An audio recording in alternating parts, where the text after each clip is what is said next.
मैंने पूछा चांद से, देखा है कहीं मेरे यार सा हसीन, चांद ने कहा। अगर ऐसे आगे चीज़ें बढ़ती रहीं तो बेटा बहुत दिक्कतें हैं कि जितना प्यार हम चांद से करते थे, जितना हम ध्यान उस पर देते थे, वो चीज़ें अभी मार्स पे जा रही हैं। उतना ही ध्यान, उतना ही प्यार मार्स में जा रहा है। तो आगे जाते हुए सारे चांद वाले गाने मार्स में तब्दील हो जाएंगे। मैंने पूछा मार्स से, देखा है कहीं मेरे यार सा हसीन, मार्स ने कहा चांदनी की। चांदनी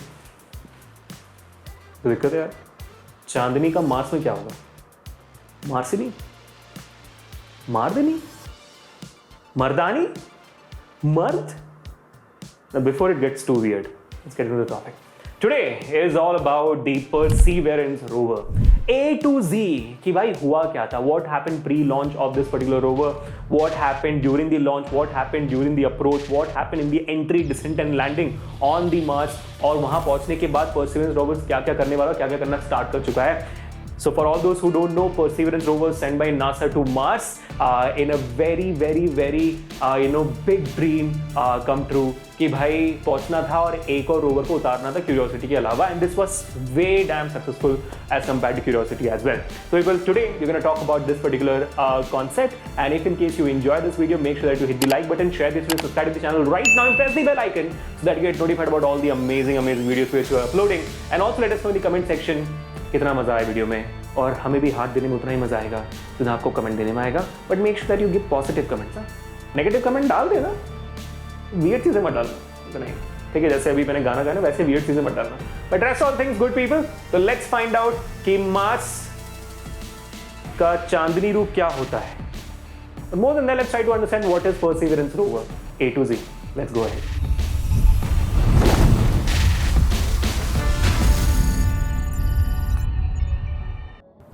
Pre-launch phase.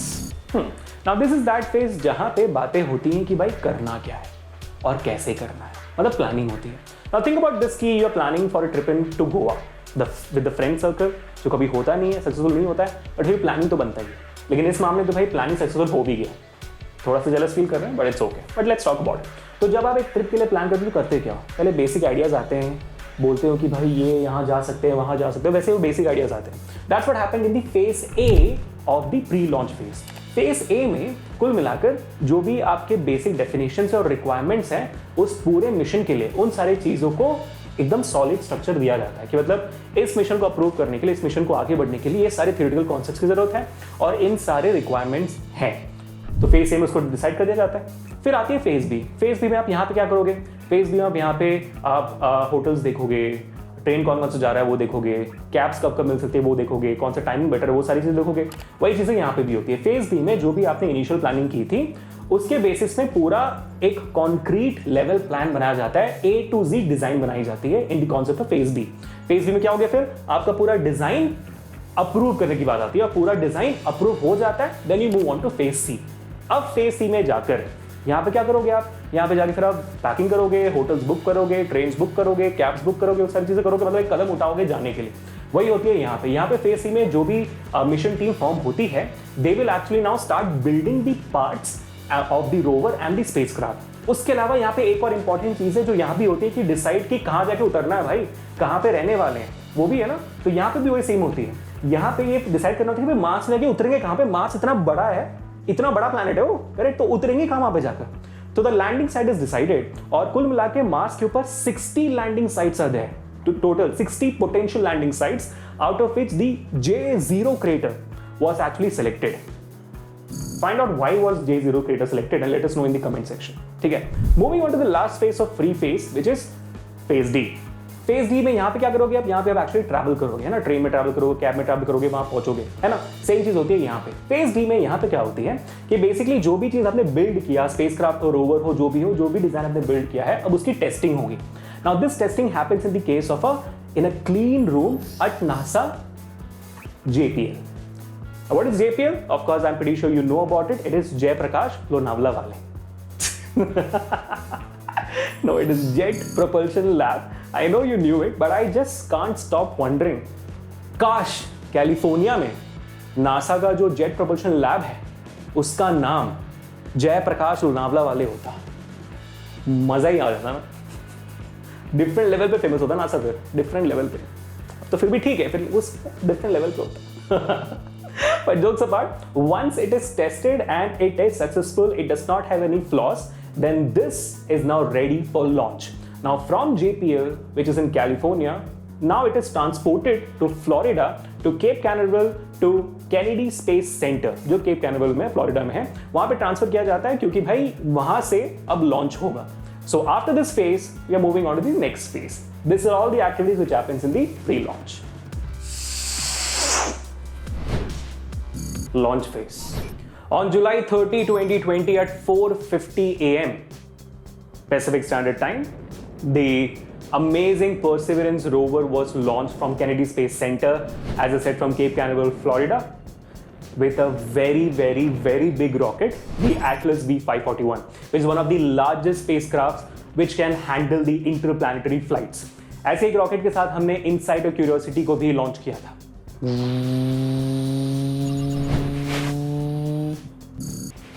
Cruise phase. The cruise phase begins after the spacecraft departs or separates from the rocket. ठीक है? And once it departs, the rocket is actually leaving the Earth at a speed of 39,600 kilometers per hour. समझ रहे हो आप? 39,600 kilometers per hour. और इतने speed में होने के बावजूद भी रोवर को लगते हैं 7 months to reach Mars because it has to cover 480 million kilometers, and that's the distance between Earth and Mars for it to travel. How amazing is that? Isn't it? How crazy is that to even imagine? और यहाँ पे धरती पे बैठे हुए engineers and scientist इस cruise phase के दौरान ये डेफिनेटली कर सकते हैं कि स्पेसक्राफ्ट का ऑल्टीट्यूड, स्पीड और डायरेक्शन वो ऑल्टर कर लें, ताकि जब हमारा स्पेसक्राफ्ट मार्स पे पहुंचेगा तो लैंडिंग, डिसेंट, सब चीज के लिए एक अप्रोप्रिएट सिनेरियो होगा. ऐसा ना हो कि भाई जाना था मार्स और रास्ता भटक गया. भैया मार्स चलोगे? नहीं. रिक्शा वाले भैया स्पेस में भी ना बोल रहे. चलो कोई नहीं. क्रूज के दौरान कुछ और चीजें भी की जाती हैं. फॉर एग्जाम्पल भाई, इतनी मेहनत से आप अर्थ के ग्रेविटेशनल स्फीयर ऑफ इन्फ्लुएंस से बाहर आए हो, समझ रहे हो ना, ग्रेविटेशन फील्ड से बाहर आए हो, तो ऐसा नहीं कि बहुत इजी काम है, हवा आ रही है और आप ऐसे चल के निकल गए. नहीं, थोड़ा डिफिकल्ट काम है ना. आपको ग्रेविटेशनल फील्ड और उसके मैग्नेटिक फील्ड से बाहर आना होता है, तो बहुत सारे डैमेजेस हो सकते हैं स्पेसक्राफ्ट को, है ना. तो we actually check the health and monitor the instruments, the subsystems which is present in the spacecraft, कुछ हुआ है कि नहीं throughout the duration until it reaches Mars, क्योंकि भाई स्पेस में भी बहुत खतरा है. टेम्परेचर, प्रेशर, बहुत सारी चीजें हैं. करेक्ट? तो it's a very difficult thing to do. Now also one more thing is which is a very brilliant thing. बार बार ऑल्टीट्यूड करेक्शन किया जाता है. ऑल्टीट्यूड या तो जो पोजीशन है स्पेसक्राफ्ट का वो करेक्शन किया जाता है, ताकि ये हमेशा ध्यान में रहे that the antenna of the spacecraft is always pointing towards the earth, so that the communication is always established and the solar panels of the rocket is always pointing towards the sun, so that it can always keep saving energy and store energy and convert this sunlight into electricity, है ना. So that's why this attitude or altitude, both are same, attitude and altitude corrections are done to the spacecraft. And also once it reaches near the Mars J0 crater, the next phase, which is the entry, descent, landing phase or the approach phase starts. उसके लिए भी corrections किए जाते हैं.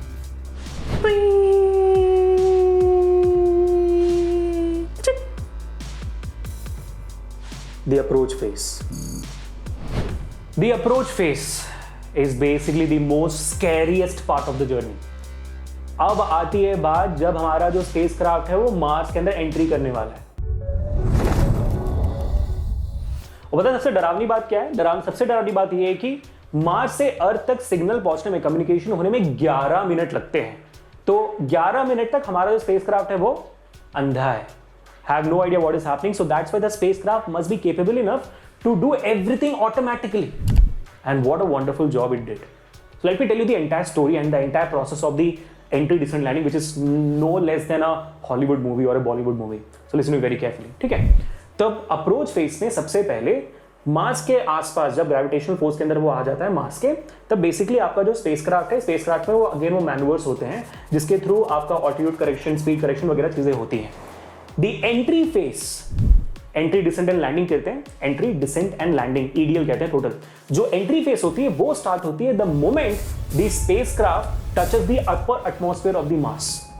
अपर atmosphere of the mass of the red planet, है ना।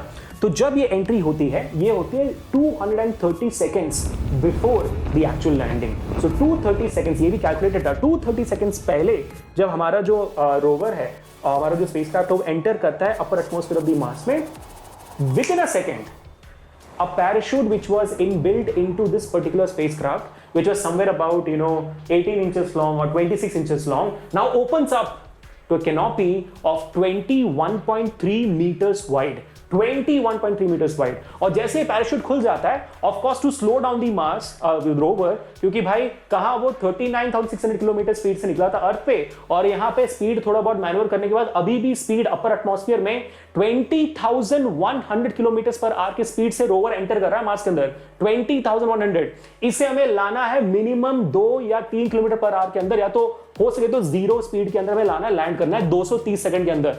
Do you realise it? 230, 5 minute भी नहीं हमारे पास। तो समझ सकते हो कि इतने तेजी से स्पेसक्राफ्ट अंदर आ रहा होगा। तो एक कैनोपी खुलती है और ह्यूमंगस अमाउंट ऑफ फोर्स डालती है हमारे स्पेसक्राफ्ट टू स्लो डाउन, और ये स्पेसक्राफ्ट धीरे धीरे धीरे स्लो होने लगता है, धीरे धीरे धीरे स्लो होने लगता है। But now what happens? Of course when something enters the earth's atmosphere, जैसे हम कहते हैं ना मीटियोर्स एंटर करते हैं हमारे अर्थ्स एटमॉस्फेयर में, तो वो जल जाते हैं, क्योंकि जब वो एंटर करते हैं एटमॉस्फेयर में, एयर की फ्रिक्शन की वजह से इतनी ज्यादा हीट प्रोड्यूस होती है उसमें कि वो जल जाता है। इसी वजह से जो बूस्टर्स हम स्पेस में छोड़ते हैं वो री एंट्री करते हैं, जल जाते हैं। यही चीज होती है वहां पे मार्स पे भी। तो जब स्पेसक्राफ्ट एंटर कर रहा है मार्स के अंदर, एटमॉस्फेयर के फ्रिक्शन की वजह से इतना ज्यादा हीट डेवलप होता है कि भाई स्पेसक्राफ्ट जल सकता है। इस वजह से हम स्पेसक्राफ्ट में लगाते हैं हीट शील्ड। क्या लगाते हैं? Heat shield. अब 80 सेकंड के बाद, 80 सेकंड के अंदर जब वो डिसेंट हो रही है, 230 सेकंड में स्टार्ट हुआ था, 80 सेकंड के बाद समझो 100 सेकंड्स, 120 सेकंड्स लेटर, जब वो डिसेंट करने लग जाता है, जब वो डिसेंट करता है, डिसेंट का मतलब होता है जब वो ट्रैवल करने लगता है एटमॉस्फेयर के बाद, जब वो हीट सारा सेक चुका होता है, हीट शील्ड सेपरेट हो जाती है। हीट शील्ड आपकी सेपरेट हो जाती है। अब बचा है स्पेसक्राफ्ट, 2 किलोमीटर का डिस्टेंस बाकी है मार्स के लैंडिंग सरफेस और स्पेसक्राफ्ट के बीच में। अभी भी स्पीड बहुत कम नहीं हुई, फिर भी ठीक ठाक है। अब जाके नासा ने किया एक बहुत ही इंटरेस्टिंग सा काम। अब यहां से एक स्काई क्रेन नाम का टेक्नोलॉजी यूज किया, जिसमें आपका जो रोवर है वो आपके स्पेसक्राफ्ट से अलग हुआ और अब वो हैंग कर रहा है, और ये पूरा सिस्टम धीरे धीरे धीरे आ रहा है। क्यों बता?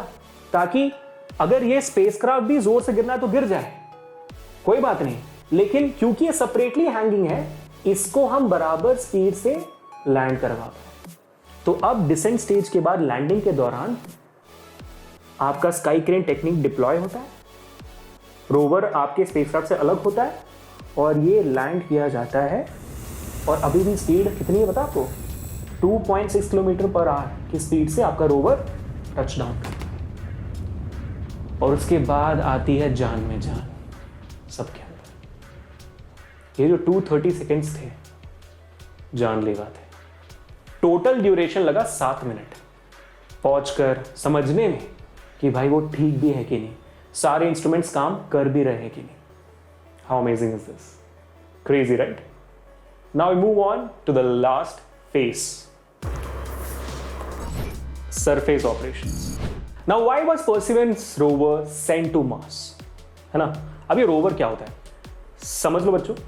कार जो यहां धरती पे घूमती है, ऐसा ही एक कार मान लो कहीं और किसी और प्लैनेट पे घूमे या तो किसी और सरफेस पे घूमे हमारे अर्थ के बाहर, उसको हम रोवर कहते हैं। तो इसका काम ये है कि भाई घूमे सब जगह, देखे चीजों को, एनालाइज करें। तो क्या क्या एनालाइज हमने भेजा है? सबसे पहला and the most important surface operation is looking for habitability. ऐसे जगहों को, ऐसे रॉक्स को, ऐसे प्लेसेस को फाइंड आउट करो जहां पे माइक्रोबियल लाइफ पॉसिबल हो सकती थी पहले। That's number 1। Number 2, looking for बायोसिग्नेचर्स। एक बार वो रॉक्स समझ में आ जाए कि भाई है भी कि नहीं, सॉइल समझ में आ जाए कि है भी कि नहीं, अगर हैबिटेबिलिटी वाले रॉक्स हैं देन फाइंड आउट क्या पहले माइक्रोबियल लाइफ थी उसमें कि भी नहीं, और थी तो किस टाइप की, कैसे, जो भी हो। Then comes in number 3 which is caching samples. Find out कि कौन से रॉक टाइप है जो हमने अभी तक सैंपल नहीं किया हो मार्स का, सॉइल टाइप पता करो and store them in the Martian surface itself. And number 4, prepare for human beings. Find out whether we can convert oxygen from the Martian atmosphere, production हो सकती है कि नहीं, find out how much it's capable of doing that and how much human surviving on Mars is possible और not. तो बच्चों ये थी कहानी परसिवरेंस रोवर की। मुझे तो लग गया था भाई परसिवरेंस बोलने के लिए 1 दिन, मुझे पता नहीं आपको कितने दिन लगेंगे, आप शायद मुझसे ज़्यादा दिमाग वाले हो, बट मज़ा तो आ गया. So this was Spectrum's special video. One more video we have done on vaccines, which was amazing, which we spoken about all the phases of vaccine. Today we did all the phases of Perseverance rover. ऐसी जब amazing चीजें दुनिया में होती होंगी, we will be definitely bringing those to you guys in the way of Spectrum specials. I hope all of you guys have been enjoying this particular video and you have enjoyed every video on this particular channel. If in case you did, definitely make sure that you're sharing this particular channel, subscribing to the channel, pressing the bell icon and getting all the notifications upfront directly to you, and also hit the like button, share this video and let me know in the comment section which phase was your favorite, and I'll see you in the next one. Until we meet next time, this is Abhishek signing off. Peace.